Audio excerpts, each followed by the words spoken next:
بعد عیسائیوں نے وہ ظلم ڈھائے جو کہ شاید ہی کسی فاتح قوم نے مفتوح پہ ڈھائے ہوں. مسلمانوں کا نام و نشان مٹ گیا.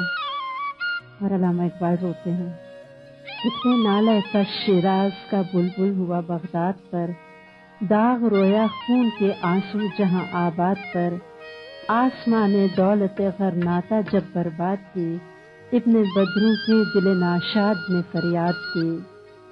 غم نصیب اقبال کو بخشا گیا ماتم تیرا، چن لیا تقدیر نے وہ دل کہ جو تھا محرم تیرا. وہ غم ہر مومن کے دل میں ہے. اسلام کے زوال پہ غم ہے، اپنی غفلت اور نادانیوں کا غم ہے.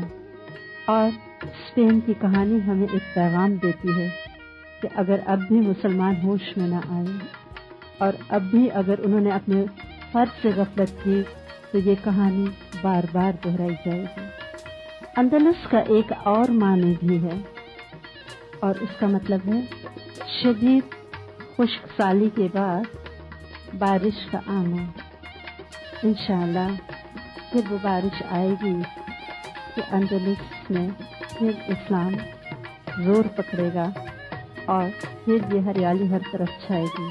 اور اس کی ایک ننھی سی کوشش مراکش کے ایک امیر نے شروع کی اور کچھ دیگر مسلمان ملکوں نے بھی، لیبیا وغیرہ نے مل کے کوششیں کی کہ کم از کم اسپین میں دوبارہ مسجد بنانے کی اور عبادت کرنے کی اجازت دے دی جائے. پچھلے سال جولائی کی بات ہے، مسلمانوں کی پہلی مسجد تعمیر ہوئی، حکومت نے اجازت دی اور اتفاق سے یہ بھی غرناطہ میں بنائی گئی ہے. اور یہاں سے وہ کیپٹل غرناطہ نظر آتا ہے جس کو سکوت ہوا تھا آخر میں. میں چاہوں گی کہ آپ لوگوں کو کچھ کتابیں سجیسٹ کر دوں. معین الدین ندوی صاحب ہیں، ان کی ایک کتاب ہے سیرۃ الصحابہ، یہ 11 والیوم کی ہیں. اس میں آپ کو مہاجر جو صحابہ کرام تھے، انصار صحابہ کرام، صحابیات اور صحابیات کے بعد کے دور کے بھی کافی کردار مل جاتے. اگر یہ کتاب آپ کو بہت مہنگی لگے تو پھر آپ انہی کی ندوی صاحب کی ایک چھوٹی ہے 2 والیومز میں تاریخ اسلام، تاریخ اسلام، معین الدین ندوی نام ہے ان کا. وہ بھی بہت اچھی کتاب ہے، 2 والیومز میں ہے. اس میں آپ کو کافی تفصیل تاریخ کی مل جائے گی اور آرڈر مل جائے گا کہ کس کا دور حکومت، ایراز جو تھے، پیریڈ، کون پہلے تھا کون بعد میں تھا، کس طرح خلافت کی اور خلافت کے بعد پھر امیہ یا بنو امیہ کا دور شروع ہوا، پھر عباسی یا عباسد جن کو انگلش میں کہتے ہیں ان کا دور. اس طرح مختلف ایراز آپ کو ادوار مل جاتے ہیں. بہت اچھے ہمارے ایک رائٹر ہیں محمود احمد غضنفر صاحب، ان کی بہت خوبصورت انداز ہے، مجھے بہت پسند ہے اور ان کی بہت اوتھینٹک ہوتی ہیں بکس کی، جو بھی ریفرنسز ہوتے ہیں، واقعات ہوتے ہیں، وہ بھی بہت اچھا لکھتے ہیں. اسی طرح طالب ہاشمی ایک بہت اچھے رائٹر ہیں. طالب ہاشمی کا ذرا انٹرسٹنگ انداز ہے، وہ صرف فیکٹس کو نریٹ نہیں کرتے بلکہ ذرا اس میں دلچسپی بھی ڈال دیتے ہیں. تو اگر آپ کو وہ انداز پسند ہے تو طالب ہاشمی کی بھی اچھی ہوتی ہیں، انداز اچھا ہوتا ہے. انہوں نے مختلف لوگوں پہ لکھی ہوئی ہیں، جیسے میرا خیال ہے ازواج مطہرات پہ ہے، یا ان کی کتاب ہے حیات صحابہ کے درخشاں پہلو، اور اسی طرح حیات تابعین کے درخشاں پہلو، اور میرا خیال ہے اسی طرح خواتین پہ بھی انہوں نے لکھا ہوا ہے. اور آج انشاءاللہ جس کتاب سے زیادہ میں آپ کو پڑھاؤں گی وہ یہ کتاب ہے جو مجھے پرسنلی بہت پسند ہے.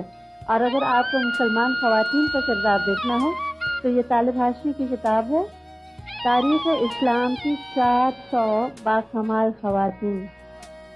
اس طرح ایک اور ہے جرنیل صحابہ، وہ بھی محمود احمد غضنفر صاحب کی ہے. انہوں نے مسلمان جرنیل جو ہم نے پڑھے حضرت خالد بن ولید رضی اللہ تعالیٰ عنہ، اور ہم نے تو صرف 2 پڑھے حضرت ابو عبیدہ رضی اللہ تعالیٰ عنہ، باقی بہت بہت بڑے صحابہ کرام ہیں جنہوں نے بہت کارنامے کیے اسلام کے راستے میں، اور لوگوں نے بہت کام کیے. یہ جو آتھرز میں نے آپ کو ریکمینڈ کر دیے ہیں نا، ان آتھرز کے نام اگر آپ یاد رکھیں گے تو ان کی جو بھی آپ کو کتاب ملے وہ اچھی ہوتی ہے. سلمان ندوی صاحب بہت اچھا لکھنے والے ہیں، اسی طرح معین الدین ندوی صاحب، اسی طرح طالب ہاشمی اور محمود احمد غضنفر صاحب. اب بات یہ ہے کہ میں تو آپ کو یوں سمجھے نا ایک کلو دے رہی ہوں. آپ کے آگے پورا خزانہ ہے، میں نے تو صرف آپ کو چابی تھما دی ہے، اب آپ نے خزانے تک خود پہنچنا ہے اور اس سے فائدہ اٹھانا ہے۔ تو میں تو صرف ایک کلاس میں آپ کو 2 جرنیلس کی چھوٹی سی جھلکیاں دکھائیں، اب آپ ان ڈیپتھ جا کے جتنا جی چاہے پڑھیں، اور جتنا آپ ان کو پڑھیں گے آپ کا اتنا ایمان تازہ ہوگا اور اپنا عمل بدلنے میں بہت آسانی ہے، کیونکہ لائیو ایگزامپل ہے نا ہمارے سامنے۔ ہمارے جیسے گوشت پوشت کے جذبات کے انسان تھے، خوشی بھی محسوس کرتے تھے، غم بھی، بھوک بھی لگتی تھی، گرمی بھی لگتی تھی، پیاس بھی لگتی تھی، تو پھر ان کو دیکھ کے شرم آتی ہے نا کہ ہم تو کچھ بھی نہیں کر سکتے۔ یا رب دل مسلم کو وہ زندہ تمنا دے جو قلب کو گرما دے، جو روح کو تڑپا دے۔ یا رب دل مسلم کو وہ زندہ تمنا دے جو قلب کو گرما دے، جو روح کو تڑپا دے۔ پھر وادی فاراں کے ہر ذرے کو چمکا دے، پھر شوق تماشا دے، پھر ذوق تقاضا دے۔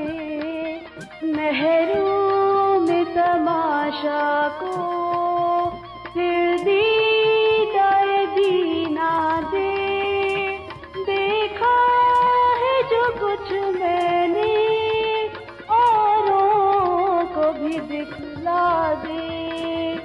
یا رب دل مسلم کو وہ زندہ تمنا دے جو قلب کو گرما دے، جو روح کو تڑپا دے۔ بھٹکے ہوئے آہو کو پھر سوئے حرم لے چل، اس شہر کے خوگر کو پھر وسعت صحرا دے۔ پیدا دل ویراں میں پھر شورش محشر کر، اس محشر